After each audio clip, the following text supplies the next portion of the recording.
Bonjour tout le monde. Allez, on se retrouve ce dimanche pour un petit tirage sentimental. Et bien sûr, la Saint-Valentin approchant, j'ai voulu aller m'amuser un petit peu. Et j'ai intitulé cette vidéo Saint-Valentin ou Va-t'en loin. Donc on va voir un peu comment peut être votre... on va dire votre histoire, votre relation, s'il faut laisser tomber ou au contraire, peut-être, qui sait, serait-ce une belle surprise et une belle relation. Alors, pour faire vos choix, j'ai pris des cartes de l'oracle des chakras. Donc, pour le premier choix, c'est la carte des âmes sœurs qui est sortie pour le chakra racine. C'est tout ce qui est le chakra racine, tout ce qui régit nos passions, notre énergie vitale.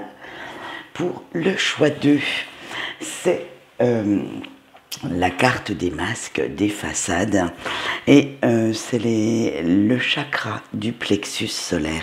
C'est tout ce qui est intention, sagesse, bref, tout ce qui est réflexion à l'état pur. Et pour le choix 3, ça a été la carte du mystique. Pour le chakra du troisième œil, tout ce qui est régit notre intuition, ce qui est caché à l'intérieur de nous. Voilà, donc je vous laisse faire votre choix entre le chakra racine, le chakra du plexus solaire et le chakra du troisième œil. Allez, moi je vais me mettre en place et nous allons voir tout ça. Allez, avec notre choix 1, nous allons répondre à quelques questions comme d'habitude. Et notre petite carte des âmes sœurs. Alors, quels sont les sentiments que cette personne a pour vous? Vous avez eu les chemins. Alors, avec les chemins, on vous dit que votre autre sait qu'il ou elle a fait les bons choix en étant avec vous, en vous choisissant, en vous laissant la prendre dans vos filets, dans les filets de l'amour. Elle sait que vous êtes la bonne personne pour elle. Maintenant, nous allons voir comment mettre un petit peu de peps dans votre relation, parce que bon, une relation sans peps, en général, c'est une relation qui dure très très peu de temps. Allez, vous avez eu l'as de coupe, très belle carte pour mettre du peps. Vous devez rester ouvert ou ouverte à la nouveauté. La routine, c'est très peu pour vous, aussi bien l'un que l'autre. Et vous avez besoin de faire des projets, de vous projeter tout le temps, de vous amuser, de rire de la vie. Bref, c'est de prendre la vie comme un amusement, en fait, comme un éternel recommencement. Et comme si chaque jour, vous aviez quelque chose de nouveau à découvrir ensemble, comme si vous vous émerveilliez de votre relation, de votre amour. Bref, il faut tout le temps être dans cette énergie de nouveauté. Bon, après, ça peut être un petit peu épuisant parce que quoi que vous fassiez, il y a quand même une certaine routine qui s'installe. Donc, comme il vous faut tout le temps être dans ce moteur de nouveauté, ça peut, à la longue, vous fatiguer émotionnellement et mentalement. Allez, on va voir maintenant qu'est-ce qui l'énerve chez vous. Eh bien oui, comme ça, à la limite, vous pouvez pallier à tout ça. Alors, vous avez eu en premier notre petit valet de coupe. Vous êtes parfois un petit peu trop impulsif ou impulsive à son goût. Et parfois, vous tirez quand même un petit peu la patte pour le ou la suivre dans ses délires. C'est ce que je vous disais avec la carte précédente. Ça vous fatigue un petit peu et de temps en temps, vous avez envie de vous laisser un peu bercer par, je sais pas moi, regarder un petit truc à la télé tranquillou, vous poser pour lire un peu. Mais non, comme cette personne est toujours hyper active et sur le qui-vive, elle a envie de vous entraîner tout le temps à bouger. Et vous, ça peut un petit peu vous fatiguer. Donc, comme vous n'êtes pas d'accord pour le ou la suivre dans ses expériences, dans ses délires, dans toutes ses activités, parfois vous tirez un peu la patte et puis ça l'agace que vous ne soyez pas plus enthousiaste. Avec le 9 d'épée, la deuxième chose qui l'énerve chez vous, c'est quand vous lui dites que ses idées sont irréalistes. Alors là, il a vraiment du mal avec ça, parce que cette personne aime avoir votre soutien. Ça l'angoisse quand vous n'êtes pas d'accord avec elle ou avec lui. Et, en fait, parce que vous l'aimez, vous devez avoir les mêmes opinions que cette personne ou lui donner au moins votre soutien indéfectible. Et ça, de temps en temps, vous ne le faites pas parce que, franchement, quand il a certains projets un peu trop au lait, ça vous... Comment dire, vous vous dites, ben non, ça ne sera pas réalisable pour nous, donc on va lui dire, vous leur mettez un petit peu les pieds sur terre et ça, il a un petit peu de mal. Allez, on va voir si c'est une relation sérieuse ou éphémère, et vous avez eu le renard. Alors, même si cette personne semble utiliser la ruse, quand même, un petit chouïa de manipulation pour vous faire adhérer à ses idées, elle est quand même avec vous parce qu'elle aime votre compagnie. Elle, entre guillemets, travaille tous les jours pour vous prouver qu'elle tient à vous, pour rester toujours dans des énergies positives, et elle fait en sorte d'être rusée pour, comment dire, assez intelligente aussi, pour vous montrer que malgré ses défauts, elle a beaucoup de qualités. Donc moi je dirais relation sérieuse. Allez, le conseil, bien entendu, on ne va pas finir sans eux, le conseil de vos anges et de vos guides, et vous avez eu Merlina. Alors vos anges vous dites que vous êtes de temps en temps quand même perdu par rapport aux désirs et aux décisions de votre autre. Vous avez cette impression que l'hyperactivité et les indécisions que cette personne a vous épuisent moralement. Alors essayez d'en discuter un petit peu plus avec lui ou avec elle, afin qu'il ralentisse le rythme, pour que vous puissiez de temps en temps souffler un petit peu, et ce n'est pas parce que vous ne le suivez pas tout le temps que vous ne l'aimez pas. Donc faites bien attention, cette relation, même si elle est sérieuse, elle peut quand même vous fatiguer énormément et mettre quand même votre physique ou votre mental à mal. Allez, on continue avec notre choix 2 et les masques. Ben, la façade, les masques, voilà. C'est vraiment quelque chose d'assez... on va dire que cette personne n'est peut-être pas 100% honnête. Allez, on y va, on pose les mêmes questions. Quels sont ses sentiments pour vous? Vous avez eu le jardin. Alors, cette personne aime être entourée, elle a besoin de se sentir valorisée pour exister, et malheureusement, elle est très très séductrice. Vous lui donnez cette opportunité d'être admirée, voire adulée à travers vos yeux, à travers votre amour, mais ce n'est pas véritablement de l'amour que cette personne éprouve pour vous, c'est plutôt cette admiration, le fait de vous admirer pour certains traits de caractère que vous avez en vous. Et c'est... Franchement, les sentiments qu'elle a pour vous sont assez ambigus, parce que même si elle vous aime, elle a quand même besoin d'aller quand même, on va dire, papillonner. Elle a besoin d'aller séduire d'autres personnes. Allez, comment mettre du peps dans votre relation? Et vous avez eu le 3 d'épée. Alors en arrêtant quand même de broyer pas mal du noir, parce que vous devez passer par-dessus les diverses trahisons virtuelles ou réelles, bien entendu, que ce soit en pensée ou physique aussi, que cette personne a pu faire, a pu mettre sur votre route, dans votre relation, et en mettant quand même pas mal de côté votre propre douleur et votre propre souffrance. Parce que même si vous savez comment est cette personne, malheureusement, cela vous fait souffrir quand même. Alors, qu'est-ce qui l'énerve chez vous?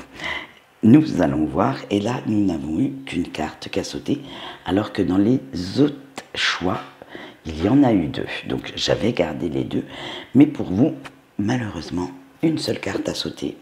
Donc, je pense qu'il n'y a que ce trait de caractère qui l'énerve, qui l'agace profondément, et vous avez eu la reine de denier. Eh bien, c'est votre façon de toujours le materner quand vous lui donnez des conseils. Cette personne a l'impression que vous l'infantilisez.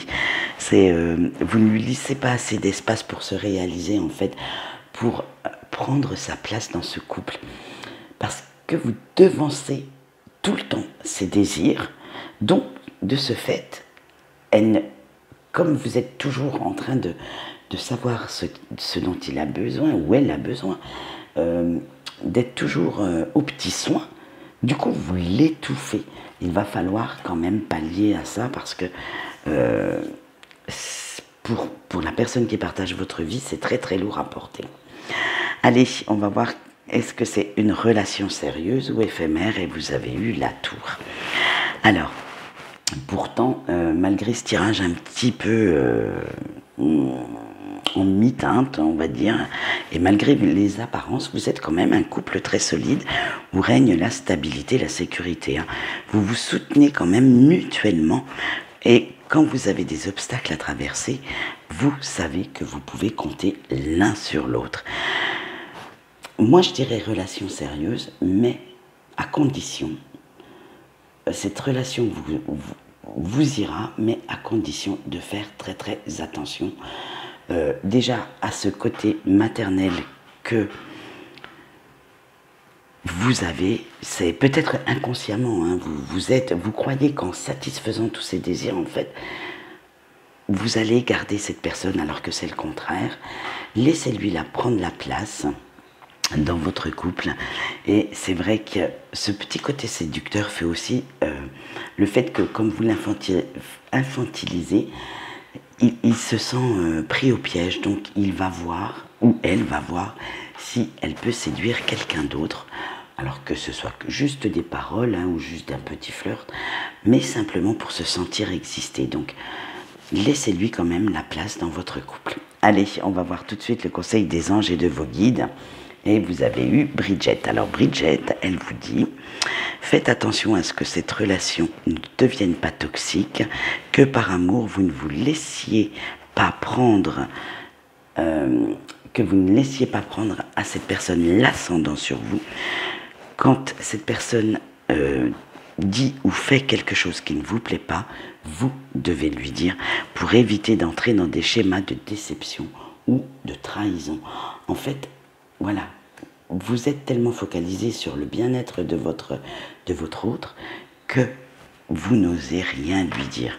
Alors, il faudrait peut-être justement poser certaines limites, poser un certain cadre à votre relation pour que tous les deux, vous puissiez y trouver votre bonheur. Allez, maintenant nous allons passer au troisième choix, avec le mysticisme. Eh ben, grand programme. Hein. Donc, comme on l'a dit, ce qui est caché à l'intérieur de vous. Allez, nous allons voir ça. On commence. Quels sont ces sentiments? Quels sont les sentiments de votre autre pour vous? Vous avez eu la cigogne.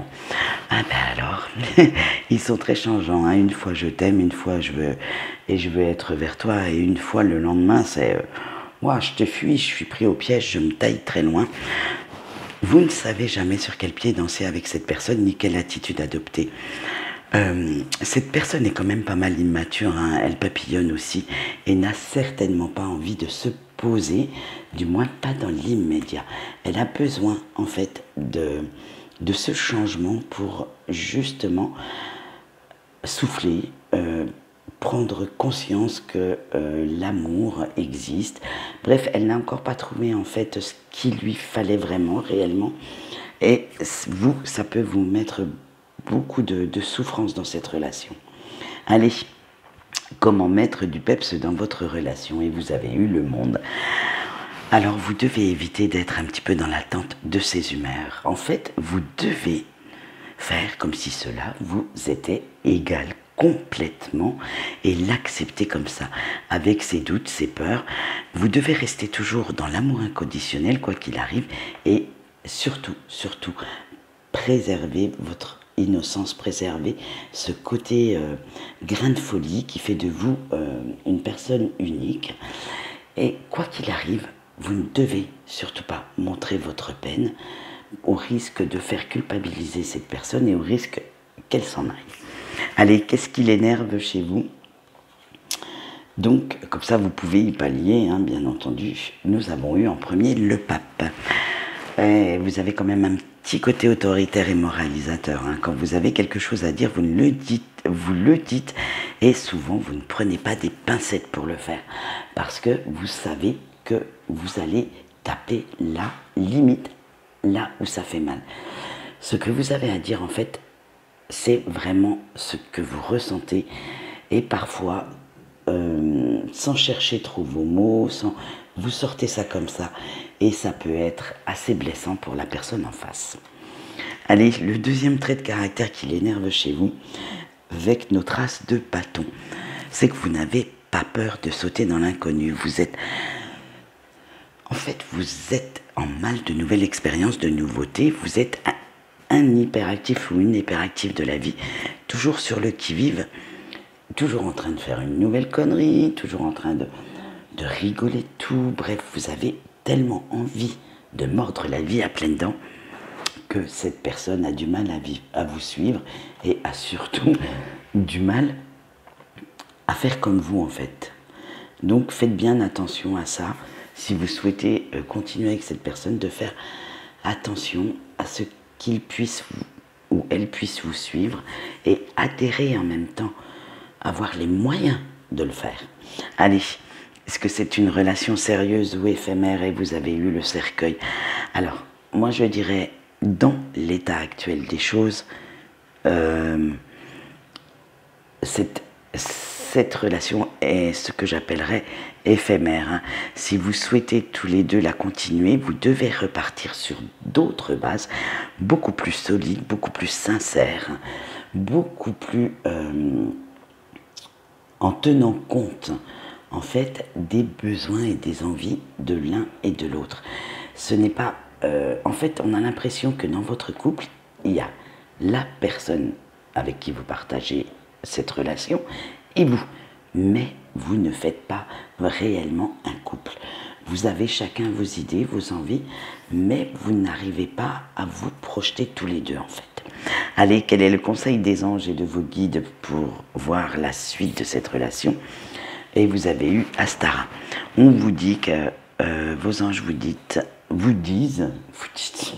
vos anges vous disent que vous faites beaucoup trop d'efforts pour garder cette personne et cette relation.